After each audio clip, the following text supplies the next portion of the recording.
Welcome to the Encore Audio Archives YouTube channel. I'm Taper Dave, and this is my channel. I've uploaded hundreds of talks here that I've recorded at meetings in West LA, and I've also recorded conventions starting in 2013. I've got a bunch of those up. And Walt and Mary Murray, the original owners of Encore Audio Archives, started the company in the 80s, and Walt recorded Joe and Charlie's and a bunch of stuff down in Vista, California. My sobriety date is June 20th of 1994. I hope you find something you like, so please like and subscribe to my channel and comment down below. If you want to hear something that I don't have or that you don't see, I'll see that I get it. Anyways, take care and have a great day if you want to. Hi, my name's Gerry. And I said that she asked if there was any particular way she wanted, or I wanted to be introduced. I said, yes, tell them to take everything I say with a grain of salt. I'm a very grateful member of Al-Anon family groups, and as we start here, I have to remember a couple things. One's that podium's a very dangerous place for a person like me. I have a timer here for a reason because I'll never shut up. So this is my timer here. And two, the most important thing is that I am here because I love alcoholics. They are some of the most influential, important people in my life. They are fathers, they are mothers, they are brothers, they are wives, they are sisters, they are in-laws, they are ex-in-laws. The line is long and distinguished. And if I didn't care about them, I probably wouldn't need to be here. But I'm here because I love them dearly. And I guess the best place to begin, as they always say, is in the beginning. I'd like to tell you I'm not nervous at all about this. My wife was wondering why I was trying to smoke in the shower this morning. I'll be fine. Whenever I get an opportunity to do this, I'm so very thankful because it is an opportunity to share the experience, strength, and hope, at least of my story. And if there's something that I say up here today that you feel akin with, that's great. If there's something up here today I say that offends you, I'm sorry, but this is the way that it works for me. My earliest recollection of 12-step recovery was not in Al-Anon, although that's where I officially started. The first year of my mother's sobriety, and we'll get back to that in a little bit, I spent in the Valley Club in AA rooms. And I could do Chapter 5 long before I got to my first Al-Anon meeting. So my background in listening to some of those people in that meeting, and I had no idea who I was listening to at the time, but I was listening to Chuck C. I was listening to Norm Alp. I was listening to a very young Clancy. I was listening to people that I had no idea were such heavy hitters in AA. And that's really how my program is based. I've been accused for years of working in an AA-based Al-Anon program, and I probably do, and that's just what works for me. When my wife and I go places, they are shocked when it's she that is the alcoholic and it is me that is the Al-Anon. And, because I have that personality that it talks about in the literature of understanding ourselves, that angry, smug, self-righteous, and dominating. That really is how I got here, and that's how I covered all my insecurities with you, was being in that fashion. I was, as I alluded to earlier, I was raised by alcoholics. Kind of sounds like being raised by wolves. They were actually absolutely wonderful people. They both have long-term sobriety in AA today, and some of the best things that we get to do is go give them cakes.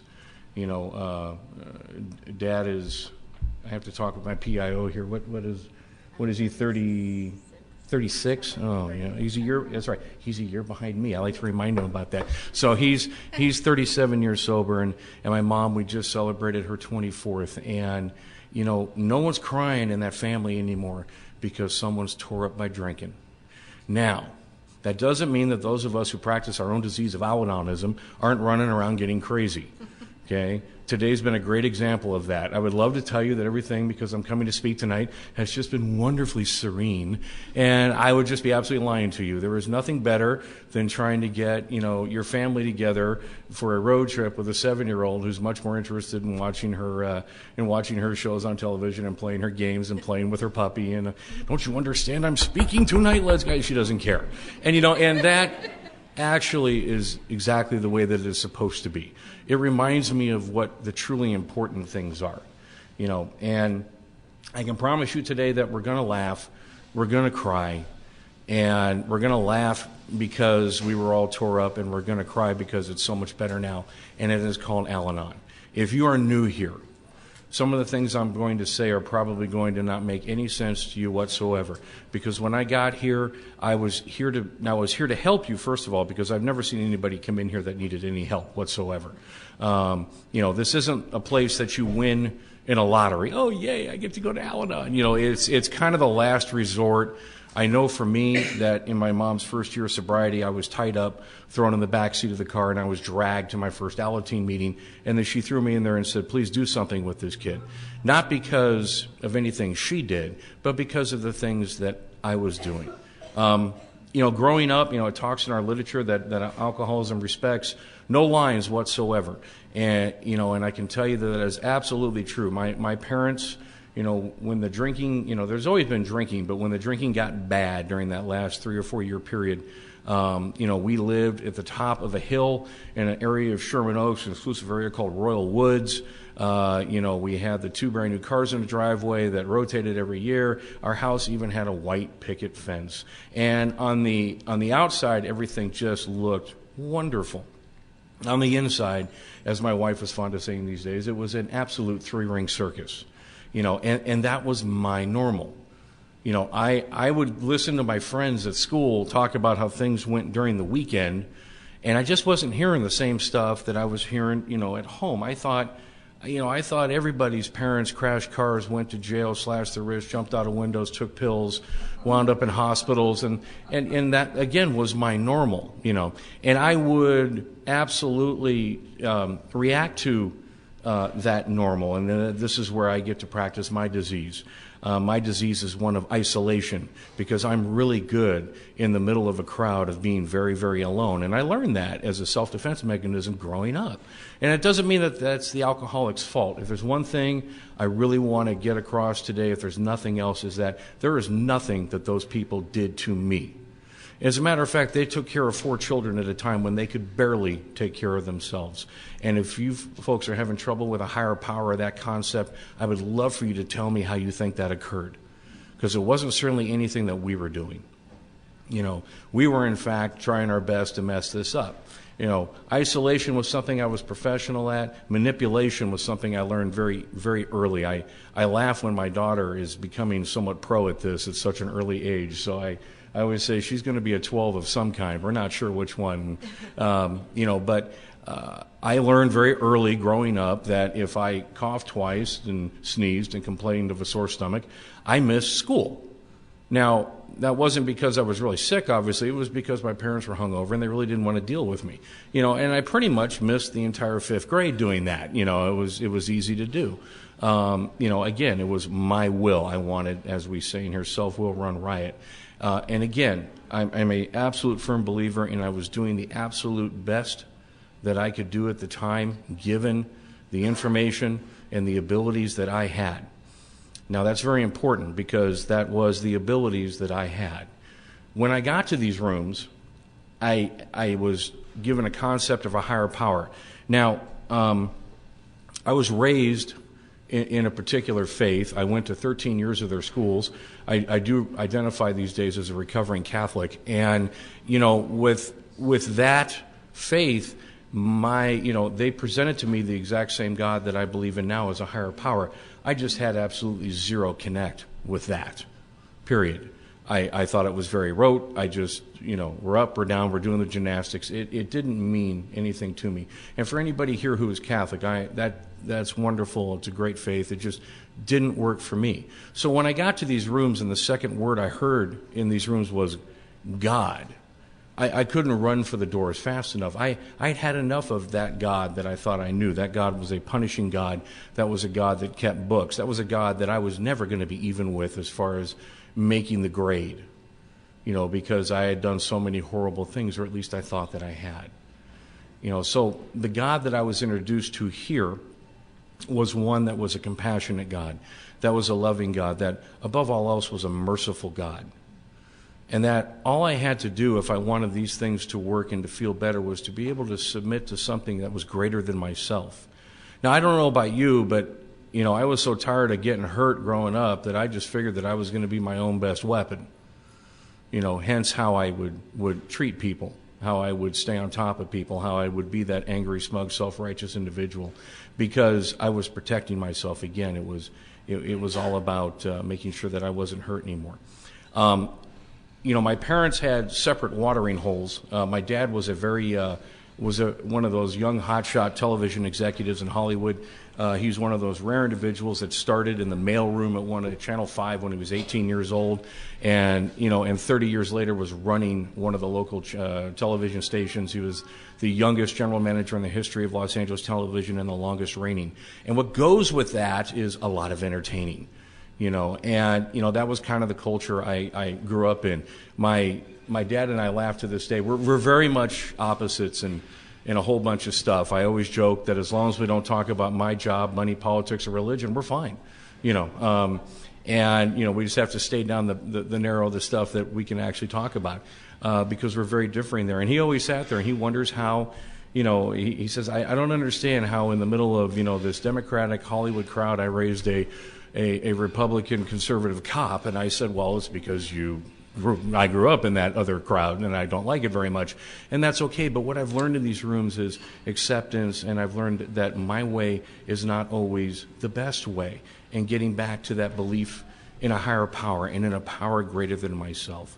During the last bit of drinking that went on in that house, and that house was the one up in Sherman Oaks. My wife has actually had the opportunity to go see that house, and I wasn't even involved in it. There's been several pilgrimages up to that house. On the last night of drinking, they had come back from their separate watering holes. They had had an argument, actually, I'm sorry, my mother had come home first, and she figured out that she had a drinking problem. And she figured out the only way that she was going to survive or get over this drinking problem was, in fact, to die. So she slashed her wrist, and she began bumping around the house. Because this is a very dramatic family. This is a whole bunch of, Irish, Italians, Catholics, and everything's very dramatic. It's, Sunday dinners are loud, food sticks to the wall, that's good stuff. Grandma takes care of the house.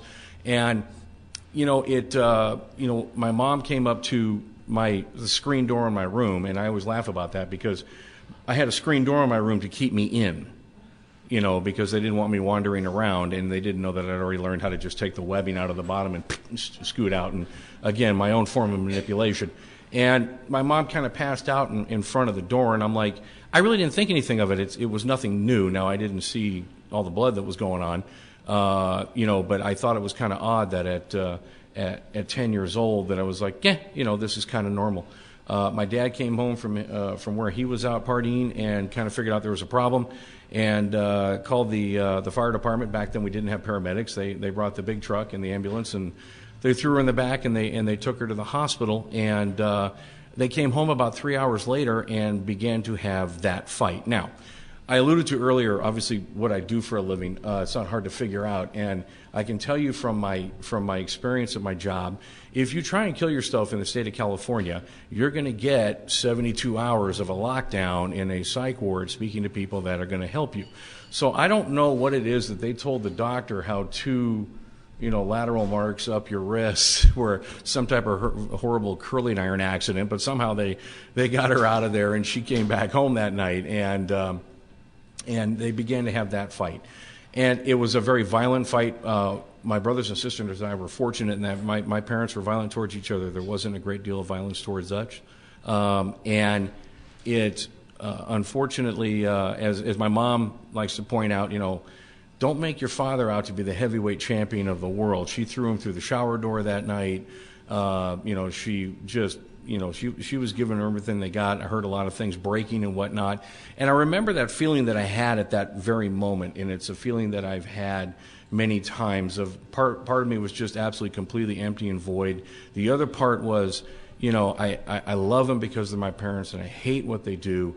And, and again, it was just all focusing on me, that I had no clue or concept that my brothers and sisters downstairs were probably going through the same feelings. I was just focusing on me and mine.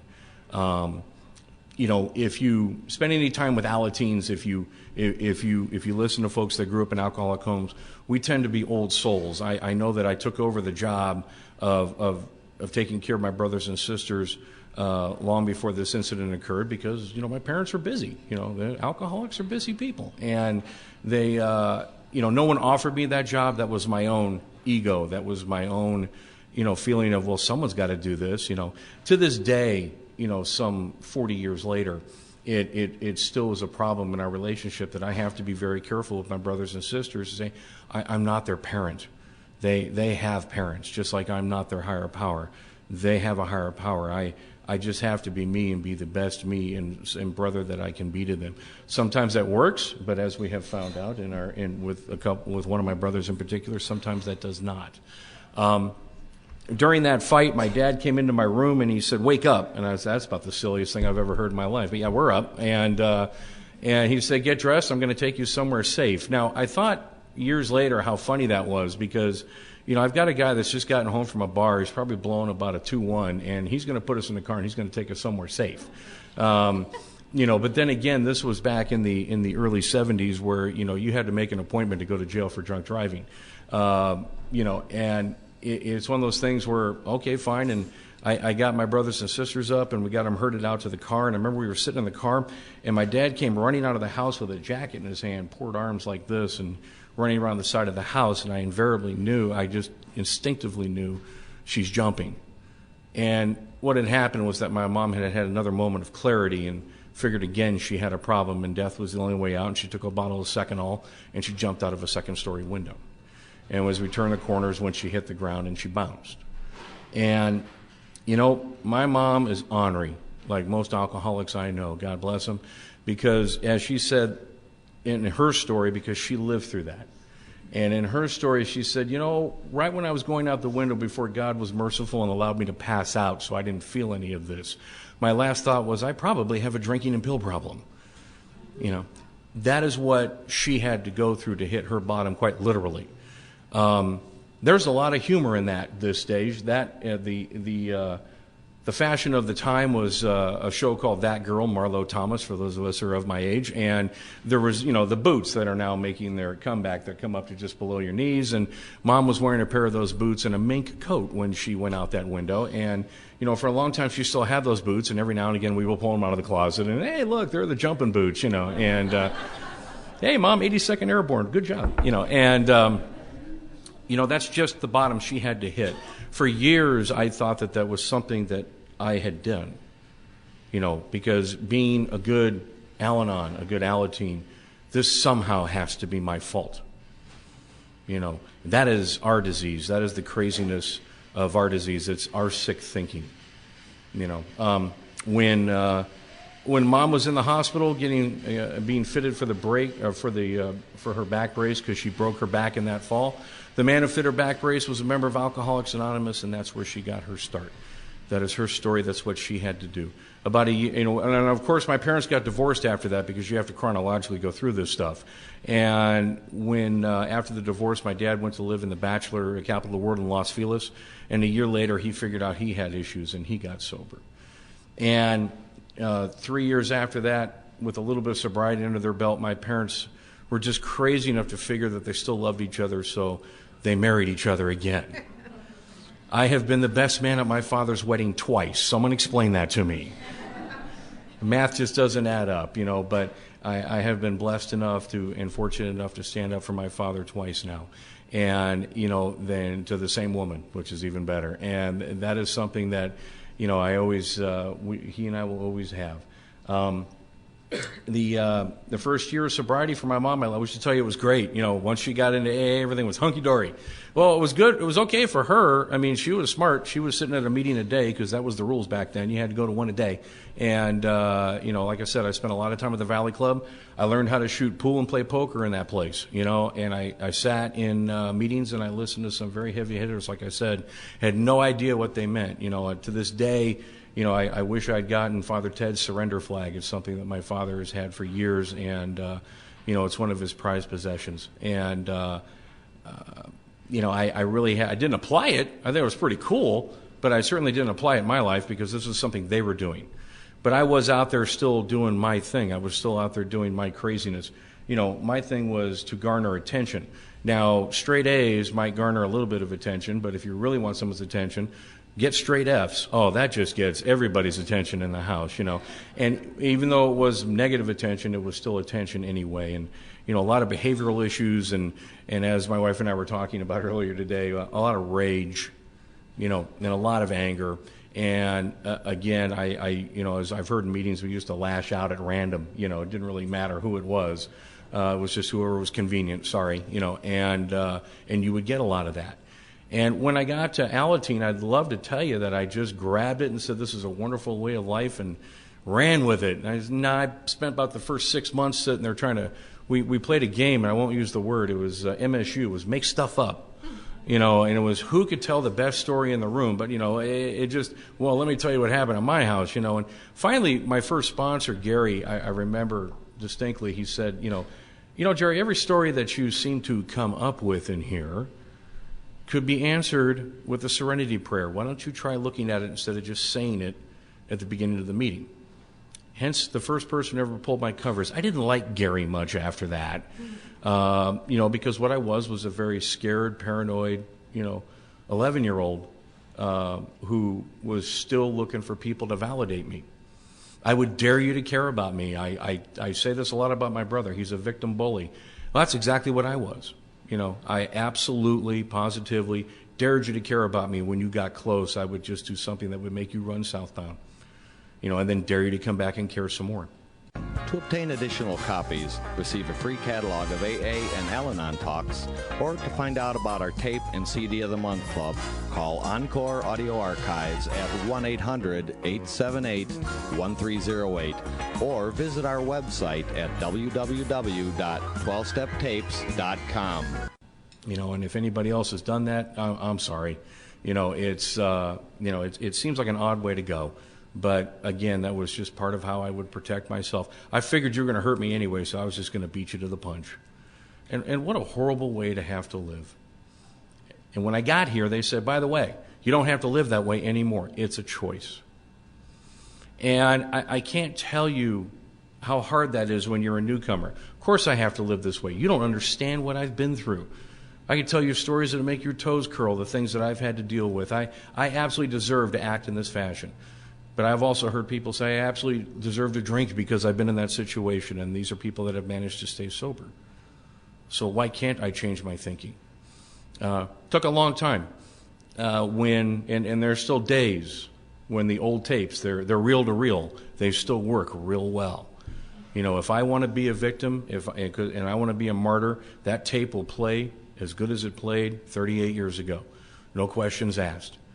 They've always told me that if I don't wish to use the tools of this program, that my misery was refunded 100% at the door if I chose to walk out, and that being here was a choice, and that sometimes these choices were going to be incredibly difficult, but that I would learn a new way of life, and I wouldn't have to feel like I did way back then. Now, I went through years in Alateen, and I got to tell you, as I was one of the first kids in the group in Alateen that actually I got my license first. So that meant that I was the taxi. So we had meetings that we went to basically every night if we wanted to. Let's see, we had Monday night was over in Arcadia. Tuesday night was Glendale. Wednesday night was Mar Vista out in Culver City. Thursday night was one of the two biggies. That was Bob and Becca's meeting out in Brentwood. Friday night was a night off if we wanted it, or we had La Cañada. We would take Saturday night off to reintroduce ourselves to our families, and Sunday night was the other biggie. That was Lola and John's meeting out in Santa Monica. And the day would generally go on the lines of I would get home from school, I would jump in my little 71 VW, and I'm here to tell you that you can get 11 people in a 71 VW. And I would go about I'd grab something to eat, and I would go about the pickup service. I would run to the west side. I'd run to Glendale. I'd run back over to San Gabriel. And we'd stick 11 people in this car, and we'd go to the meeting that we were going to go to. And then after the meeting, I don't know what it is about Alateens, but we have to go get thrown out of some local eatery. It's just something we like to do. So we usually be over at Uncle John's over in Santa Monica and be tossed out after about 9 or 10 o'clock. And then I would get back in the car with these 11 people, and we'd start the drop-off proceedings again. And I'd get home about 1 o'clock in the morning, and then my parents would be sitting at the door going, Where have you been? I've been in a meeting. wasn't that yesterday? You know. And that's how I did a lot of I understand the microphone went off. Sorry about that. But I'll try. I've never been told I've been quiet. So, that's kind of how we did Alateen for a while. And I got to tell you, and I love sharing it with the kids that I'm lucky enough to sponsor a meeting in Temecula on Monday nights. And I always tell them, I said, I have friends in Alateen that I've had for close to 40 years now that we still keep in contact with. We used to do that on Facebook all the time. That was amazing. We probably had about 200 kids, because we traveled as Alateens. We went not only to SCAC, which is coming up again, the Southern California Alateen Conference, but we went to Arizona Alateen Conference. We went to, back then it was TAC, it was the Texas Alateen Conference, but they got so big it became East Texas and West Texas and NOMAC up in Michigan, and we went all over the country. And there are friends to this day that I still have and stay in contact with because this program has taught me how to have relationships. I learned about, I've heard about compassion in these rooms. I have to be honest, I actually learned how compassion works in open AA meetings. I would highly recommend, and if you're silly enough to ask me to sponsor you, you're going to go to an occasional open AA meeting because that is the place that I would look at this big biker, used to ride for the Fifth Chapter or something like that, and he's up there talking about how he had lost everything. His family was gone, his job was gone, he's couch surfing, but he's happy today because he's not drinking. And he knows that probably none of that other stuff is coming back, but today he's happy and he's up there crying. And how can you help but have compassion for that instead of all that anger that I came in with because I was so selfish that I thought they were drinking at me? And they weren't. They were doing the best that they could. My parents did not go to their high school counselor and say, I want to be a jackass, I want to ruin people's lives, I want to drink. But that's what happened. And it was by no choice of their own. If you subscribe to the belief that it is a disease, then all I can do is have nothing but compassion for the alcoholics in my life. It doesn't mean I still don't get mad at them.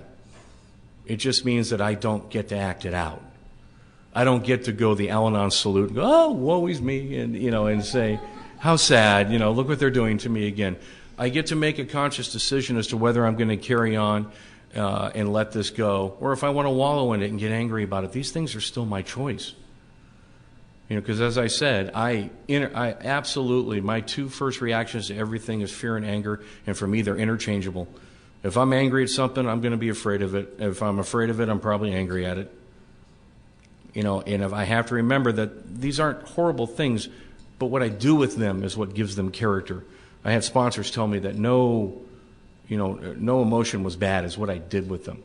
As long as I didn't let them rule me, and be able to talk it out and be able to, call someone or even just tell my wife, I'm angry about something, and there's nothing wrong with admitting that. I'm not less of a person. No one said that because I was in these rooms and I did the things I was supposed to do and read the literature and did steps and called sponsors and things like that, that life would not occur. It was not going to be a skip down the yellow brick road. They did promise me that I would have a different set of tools that I could use. So you would think that after going through all of that growing up, that the last thing I would ever do in my life would be to find and marry an alcoholic woman. I've done it twice now. And, the first one, it is what it is. It didn't work out. Doesn't, as the song says, doesn't have to be any good guys or bad guys. It just didn't work out. And so after that was done, it was like, I am in no way, shape, if I ever get married again, I sure as hell am not picking an alcoholic. And then I met my wife. And she was safe. I met her in an Al-Anon meeting, damn it, okay?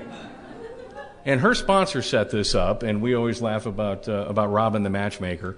And, but in the beginning, she wouldn't date me because I was a cop. Because she worked in the courts, and she knew what kind of dogs we were, and she's absolutely 100% correct.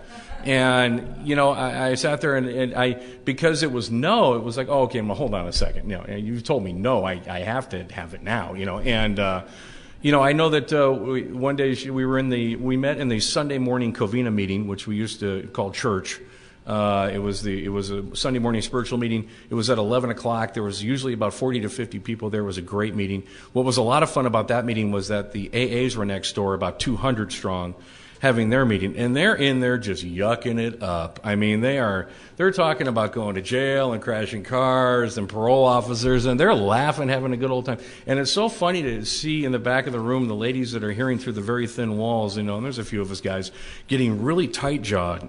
How dare you have a good time, and, I had always said if I needed to confirm the presence and the voice of God in the room, it is laughter in a meeting. Because like I said, we're going to laugh about the tough times and we're going to cry about the good times, and that seems backwards, but that's where we wind up.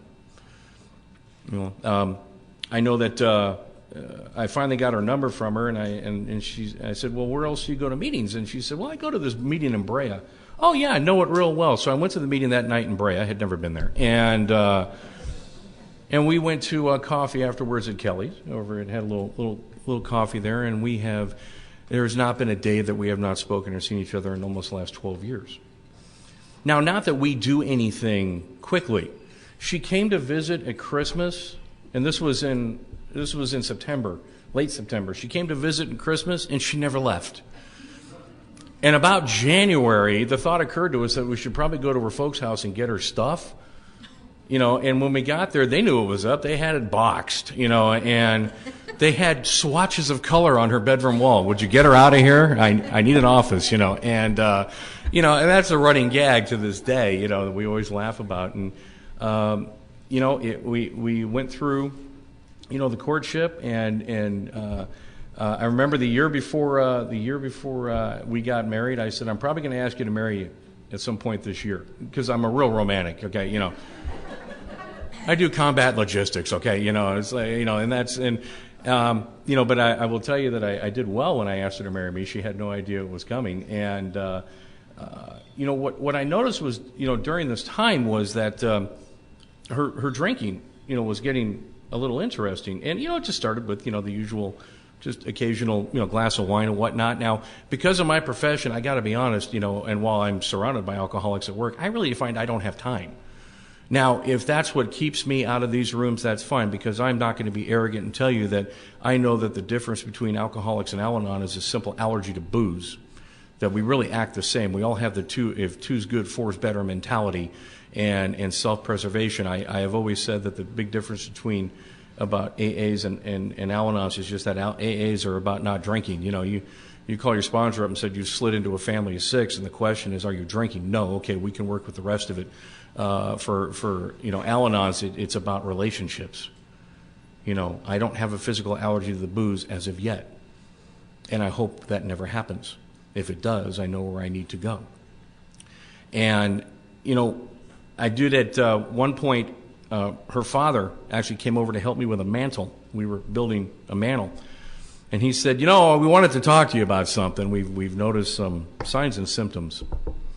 And, of course, me being the good boyfriend immediately stood up, for her honor. And how dare you come into my house, tell me that my wife may have a drinking problem. You may leave now, type of thing. And we didn't talk to you for 6 months. Be done with you. And, it was so funny because, there was, a time where I looked at this, and we had actually, after we gotten married, we moved, and we didn't do anything difficult. We planned a wedding, and we bought a house in the same, 6-month period. Not because, we're Al-Anons, we just do things quickly. And after we moved, and, I noticed that the drinking was getting really interesting. I noticed that she had absolutely no middle whatsoever. There was no 1 or 2. There was 1 or 2 bottles. And I remember at one point I even told her, I said, I know this isn't going to go well, but we always promised each other that we would say something. And, you throw in a lot of signs and symptoms that you may have a problem with alcohol, and I just need to leave it at that. And awfully chilly in the house for the next couple of days, as I would expect. But then soon after that, I was on we were both working for AFG. We were doing registration. Now, I'd love to tell you that everybody that comes to this program is really, really well. But we don't come here because we're well. So doing registration for a large convention, who's doing registration for this convention? I'm sure she or he is pulling what little hair they have out, because I remember sitting in the booth that weekend and people were just losing their minds over badges and stuff like that. And I remember that before we had gotten into that, it was coming up on Lent, and me not being controlling or manipulative at all, I told my wife, I said, hey, honey, I got a good idea for Lent. Let's give up alcohol. For me, it was not an issue at all. For her, she's marking days off a calendar like she's in jail, And I remember one point she said, do you know how many days are in Lent? I said, yes, 40 days. She goes, no, this year's 46. First time that's ever happened. How did that work? And it was so funny where, we get towards that, it was about a week before that was AFG, and, we're in the booth over there, and we're doing our thing, and I look over, and there's some poor 80-year-old woman crying in front of my wife who's just tearing her up because she's in such a bad way. And I'm like, honey, why don't you go up and take a nap, And I didn't put it together. I being that boneheaded Al-Anon, thought, okay, well, she hasn't had a drink in 40 days. Maybe she's not. It's all good. I didn't see it. And it, when we got back and we had, Easter Sunday, and actually I was working that night, and the next morning I had played hockey for about 40 years up until an injury a few years ago. And I had a Monday morning hockey game, which means that I worked PM shift at the jails at that point, and I got home, and what had happened was, and part of her story is that she woke up after Easter Sunday powering down a bottle and a half of alcohol because she could drink, because we were done with Lent, and it was red wine, and she hated red wine, but that's what was in the house. And she kind of woke up on the couch about 10 minutes before I was supposed to get home from work and stumbled upstairs to clean up, and that was her moment of clarity, where she says, this just wasn't normal. And the next morning she's hungover, but I'm up early because I've got a hockey game, so she's got to keep appearances, so she's trying to do yoga in the front room. And she's in a great deal of pain. And I'm like, honey, you okay? I'm feeling, are you feeling, you all right? You're acting kind of distant. What is it about Al-Anons? We use that line all the time with our spouses. You seem kind of far away. Yeah, well, that's how relationships are sometimes. And she did well, and I went to work after I got done with my hockey game, and I called her up and I said, hey, just kind of, you seem kind of distant. Is everything okay? And she's, well, I'm here in cubicle hell. I really can't talk to you about what's going on here. The cubicles all have ears. I said, well, send me an email. And she did as she was asked to do. She sent me electronic email notification that she believed that she was an alcoholic and that she didn't know what she should do. And I should have hit the print button on that, but I didn't, And I tried to research that back in the Sheriff's Department's archives for years to see if I could find that. I could not. And I said, well, do you think you need to go to rehab? No. Okay, well, let's put you in touch with my mom. Now, my mom had a very compassionate reaction to this. Her reaction was, oh, yay, we got another one, And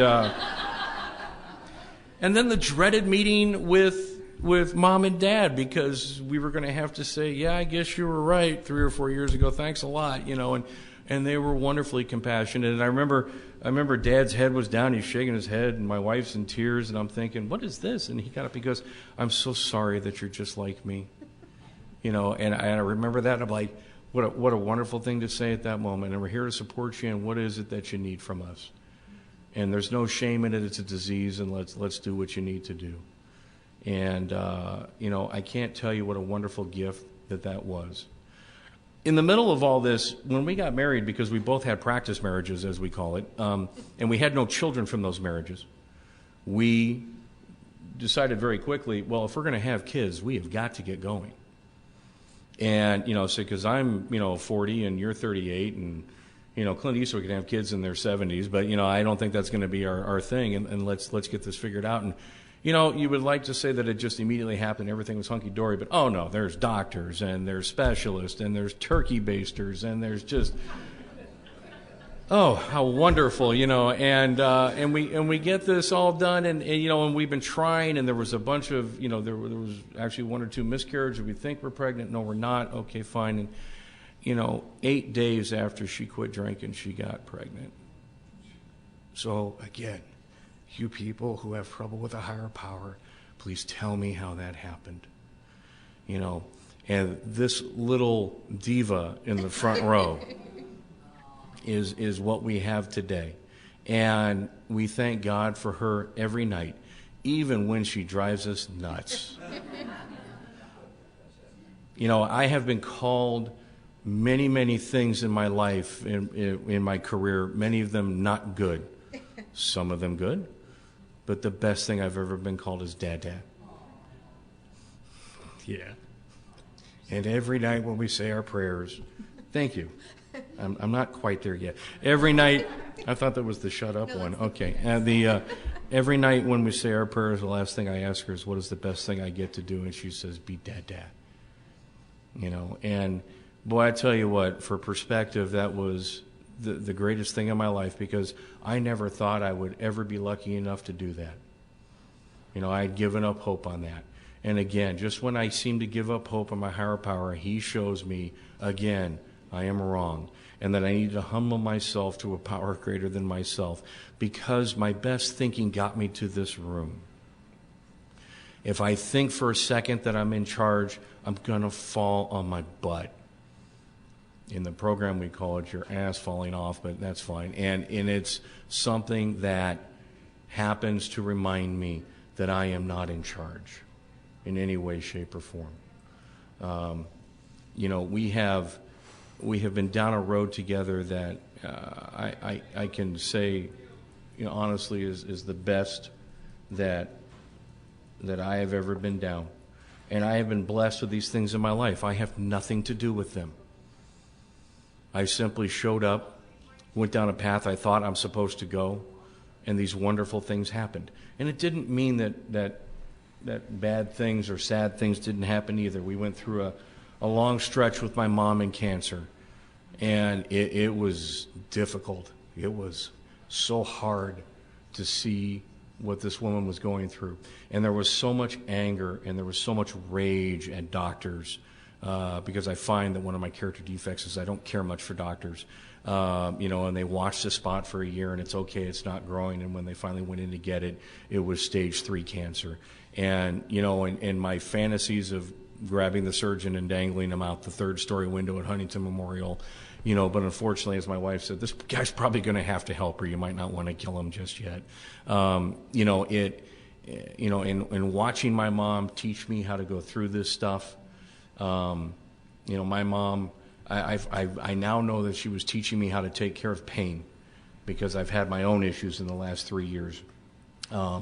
But you know, just watching all of her friends, all her AA friends that just drove me nuts because I couldn't get them out of the room, you know, and she needs to rest, get out, because again, I have no issues of control whatsoever. Get out, I know what's best, get out of my mother's room. You know, it was one of those things where, you know, we prayed a lot, and, you know, I can't thank my in-laws enough, because they were the constant built-in babysitter when we were doing multiple days at Huntington when things didn't look good. You know, and my prayers were more of threats at that time. I remember that distinctly. You know, how dare you bring her this far to have this occur? How dare I ask or say something like that after all the blessings that I have had? And again, where I deserved to be punished, I was shown mercy. And that is a theme that has gone on over and over and over again. That when I get out of my own way, when I stop thinking I'm in charge, then things go really well. You know, I had a sponsor tell me once that I was every alcoholic's worst nightmare. I was an Al-Anon with a badge and a gun. And I've had a lot of Al-Anons call me up and ask me to go on ride-alongs because they want to see, you know, can we find a drunk? Sure. I work in La Puente. They're in every corner. Let's go talk to one, you know. And, you know, it was one of those things. I remember that one of the more fun jobs I had back in the late 80s when I went out to patrol. I was in the city of Carson, and I had the job I had right before I left the station was that of the drunk car. My job was to go out and find drunk drivers. Oh, what a wonderful job for an Al-Anon, you know. And I would put him in the back seat and I'd drive him around a little bit and say, okay, you're about to get a nudge from a judge. Okay, there's the Al-Anon club you're going to get sent to for 30 and 30. And there's this thing called a court card, and let me do some prep work for you here, but I got to treat those folks with dignity, because people have treated me with dignity when I truly did not deserve it. Again, if I remember and subscribe to the belief that alcoholism is a disease, all I get to do is what I'm supposed to do is be there and be supportive. And remember that the worst enemy I have today is not the drunks. It is me. And if I can stay out of my own way long enough, good things will happen. I have been blessed beyond belief. I could stand up here for a long time boring you with the minor details of the incredible miracles that have occurred in my life. I've been blessed with the love of a woman who puts up with more than absolutely humanly possible, with a wonderful schedule at work, a constantly changing schedules, assignment schedules. When we started dating, I had played hockey for years, so there was 2 or 3 games of that a week. I was in the middle of a very, very career-threatening investigation at that time that came out in my favor, another miracle. And she started dating me in the middle of all this, and then driving an hour and a half a day for the privilege, because she was still working in Irvine and we lived in Covina. 3 years ago, I felt a little twinge in my back. I said, well, what's that? I've never had any back issues. I've always had knee issues. Hockey players have knee issues. And I said, oh, no big deal. But within a couple of months, that twinge became something that was really painful, and then my right arm went dead, which since I have to use my right hand to carry that gun at work, that's kind of difficult to work. And I remember coming home after dropping my weapon in the middle of a qualification course, telling my wife something's seriously wrong. And again, going back to doctors and threatening them and doing MIR, damn it, and do it my way. And then finding out later that I had degenerative disc syndrome. And, and having literally a life change in a sentence of here's what you won't be able to do. This woman has stayed with me through all of this, and she took care of me after, now I just tell people I had Peyton Manning surgery. Everybody knows what that is now, where they went in and took out the disc and put in titanium and steel and a cadaver bone. And I lost a lot of mobility, and I still have daily chronic pain. And this is as good as it's going to get, and I understand that. And again, because that's how my mom taught me how to do pain when she was going through cancer, was to do it with a smile on your face and to get through it and do the best you can, and then give the day back to your higher power. And she taught me how to do that. But this woman here was the one that was my power behind me. My mom called me her rock. This was my rock. And on those days when it's still just horribly bad, and the last couple of days have been real interesting, and I'm still at work and I'm still pushing through that. But I know that that's something that may end very soon also. I really don't wish to medically retire. I've been at this gig for 28 years and I love what I do. But I also know that God will not bring me this far to drop me off, that there is something else that will be presented to me if that is what is going to occur. I'd like to thank the committee for asking my family and I to come and share in this with you, and please keep the faith. God bless.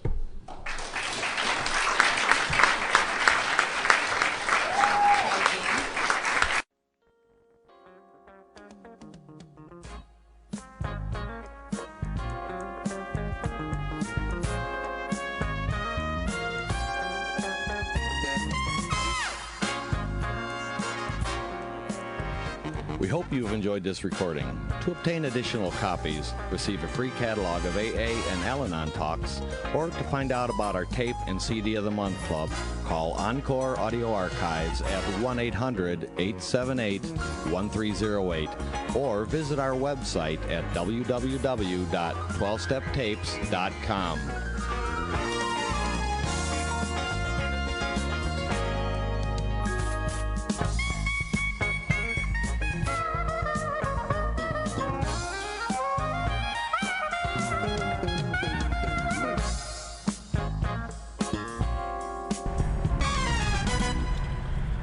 Okay, this is how I prepare my drone for launching. I like to do it inside the cab of my truck so I'm not standing outside in the weather. To install the joysticks for control, up and down, right and left, powered on. I have an Android phone that I use to connect it to the drone with. And it's actually controlled through the iPhone, through an app. Oops, wrong way. It's actually controlled through the iPhone, or through this Android phone, through the app. It's actually controlled through the Android phone, through an app, and you connect it through this short connection right here.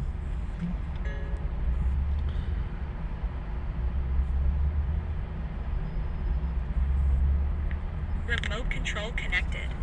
Remote control's connected.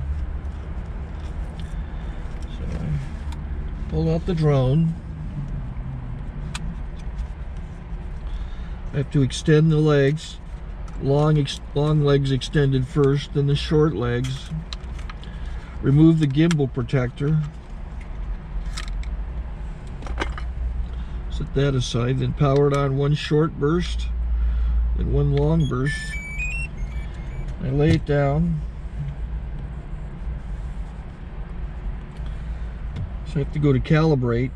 So the drone's not connected yet. It shows you here as this drone gets disconnected, even though the remote's powered on. So the drone has to establish it's connected.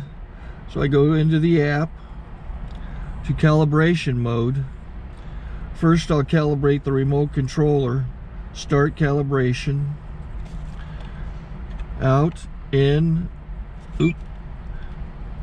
out, in, up, down, and then this little wheel is to control the gimbal. So it's calibrated. Go to gimbal calibration, start calibration, and then it calibrates the gimbal. And if that shows up, the gimbal's moving all over the place. Changes, you can see it on the video. And I'm calibrated to take off. It's acquired 7 satellites at the moment. There are 26 satellites up in the sky, which it has to acquire before you can take off. So it's connected. It's got enough satellites. This is white. I can go to press this little arrow button, swipe right to take off, and it would start the motors if I slid this to the right. But I'll wait till I get outside. Don't want to do it inside.